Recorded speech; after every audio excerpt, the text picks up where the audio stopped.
Let us do another numerical problem on the losses of pre-stress.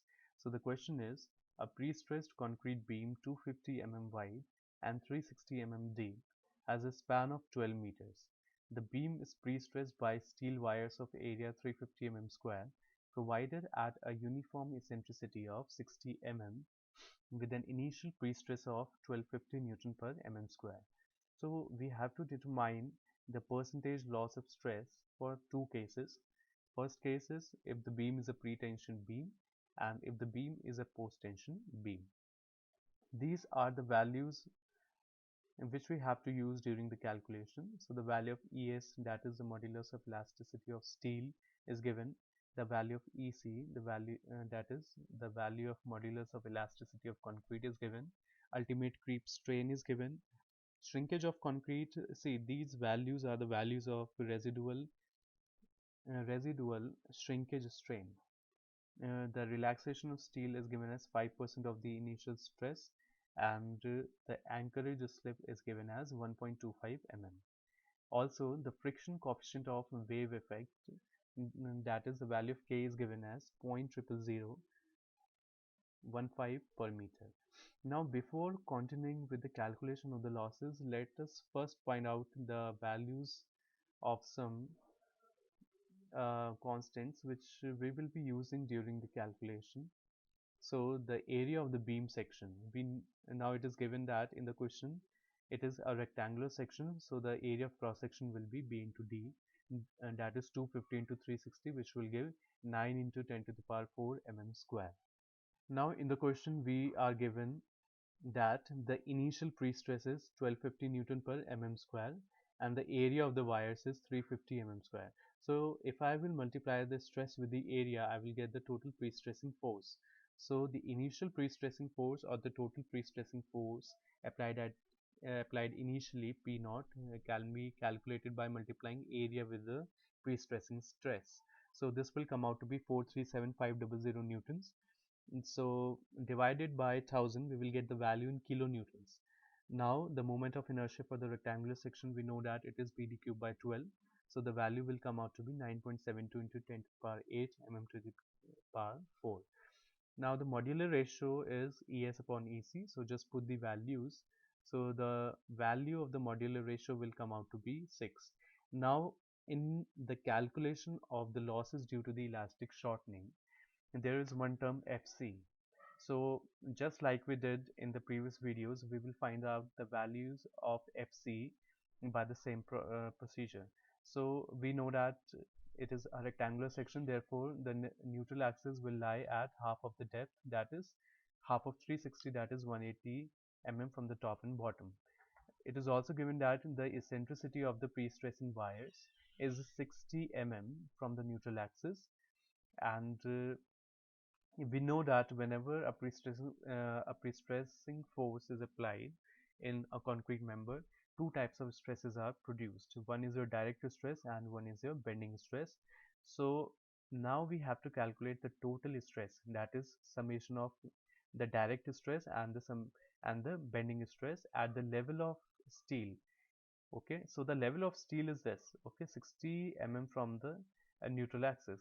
So now we have to find the stress at this value, and we have to find out the value of stress at this level. Okay, so the level of the pre-stressing wire is this, 60 mm from the neutral axis. So now we have to find out the value of direct stress at this level and the value of the bending stress at this level, and after doing the summation of these two values, we will get the total value of the stress in the concrete at the level of steel. So if you see this diagram, the direct stress is uniform throughout the section. So the value at this level will also be P upon A. So the direct stress will be P upon A. So just put the values. See, put the values in Newton and mm. So Newton and mm. See, this A, this capital A, is the area of cross-sectional area of the concrete member of the beam. Okay, so see, you don't have to put in the area of the pre-stressing wires. This is the area of the cross-sectional area of the concrete. So this value will come out to be 4.861 Newton per mm square. Now let's find out the value of the bending stress. The value of the bending stress is PE upon Z, and Z is the section modulus and the value of section modulus for the rectangular section is BD upon 6, BD square upon 6. So just put the values. The value of the section modulus will come out to be this. Now the bending stress will be PE upon Z. So this value is PE upon Z. So just put the values. The value will come out to be 4.861 MPa or Newton per mm square. See, now we have got the value of this bending stress at the extreme fibers, which is 4.861. Now we have to find out the bending stress at this level. So we can use similar triangle, and by similar triangle, see, if you see this bigger triangle, in this bigger triangle it's perpendicular upon base. So the perpendicular of the bigger triangle is 4.861. This divided by the base of this bigger triangle is 180, and this equal to, if you say this smaller triangle, so the perpendicular of the smaller triangle, so see, the perpendicular is this value and we don't know this value, so we have to calculate this value, this divided by the base of this triangle, which is 60. So from here we can find out the value of x, and that is the value of the bending stress at the in the concrete at the level of steel. So this value will come out to be 1.62. Therefore the total stress in concrete at the level of steel will be P upon A plus 1.62. So this will give you 6.481 Newton per mm square. So this is the value of Fc. Now let us find out the value of losses for the pretension beam. See, in a pretension beam, the loss due to elastic shortening will be there. Okay, so and its formula is m into Fc. So this value will come out to be 38.88 Newton per mm square. The loss of creep will also be there, and its formula is epsilon Cc into Fc into Es. So epsilon epsilon Cc, the value of epsilon Cc is given in the question, which is 45 into 10 to the power minus 6. Fc is also, Fc we just calculated, which is 6.481, and Es is also given 210 into 10 to the power 3. So its value will come out to be 61.24 Newton per mm square. Now the loss due to the shrinkage of concrete. So this value we know that it is epsilon Cs into Es, and the value of epsilon Cs for pretension beam is given as 300 into 10 to the power 6. So just put the values, we will get 63 Newton per mm square. Now the relaxation, the loss due to the relaxation of steel is given as 5% of the initial pre-stress. So initial pre-stress is 1250. So 5% of this initial pre-stress will be 62.5 Newton per mm square. Now there is one more loss, which is the loss due to friction. See, there is no loss of pre-stress due to the friction in pretension members, because there is a perfect bond between the tendons and the concrete. There is no duct in the pretension beam, so there is no loss of pre-stress due to friction. Now the sixth loss, which is the loss due to the anchorage slip. There is no anchor provided in the pretension beam, so there will be no anchorage slip also. So therefore this loss will also be 0. So after doing the summation of all these losses, the total loss will come out to be 225.62 Newton per mm square.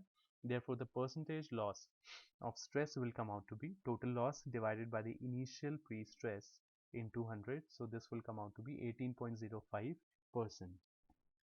Now let us find out the total loss for the post-tension concrete. See, so for the post-tension beam, first let's find out the total loss due to the elastic shortening.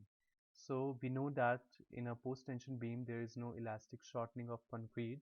So there is no loss of pre-stress due to the elastic shortening of concrete. So the loss will be 0.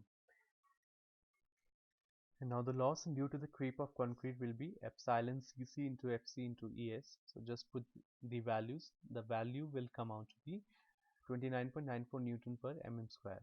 Now the loss due to the shrinkage of concrete is epsilon Cs into Es. So the value of epsilon Cs, that is the residual shrinkage strain for the post-tension beam, is given as 215 into 10 to the power minus 6. After calculation, the values will come out to be 45.15 Newton per mm square. Now there will be relaxation loss, which is already given, which is 5% of the initial pre-stress. So the value of the loss due to the relaxation of steel will come out to be 62.50 Newton per mm square. The loss due to the anchorage slip will be there because anchorage is provided at the ends of the beams. So, and its value is Es into delta by L. See, delta is the slip, and the value of the slip is given as 1.25 mm in the question. L is the total span of the beam, which is 12 meters. So we will multiply it with 1000 to convert it into mm. So this value will come out to be 21.88 Newton per mm square. Now we have to find out the loss of stress due to friction. So the loss of stress due to friction is given as, if we know the formula is mu into alpha plus kx into the initial stress. See, now in the question only the wave effect is given. So we will not take the term mu alpha because only one effect is given, which is the wave effect, and the term for the wave effect is kx. So we will take mu alpha as 0. So k, the value of k is given as 0.00015 into x. The value of x is the total span of the beam, which is 12 meters, and this multiplied by the initial pre-stress. So the value will come out to be 22.50 Newton per mm square. Now just take the summation of all these losses. So the total loss will come out to be 181.97 Newton per mm square. Therefore, the percentage loss will be the total loss divided by the initial pre-stress into 100. So this value will come out to be 14.56%.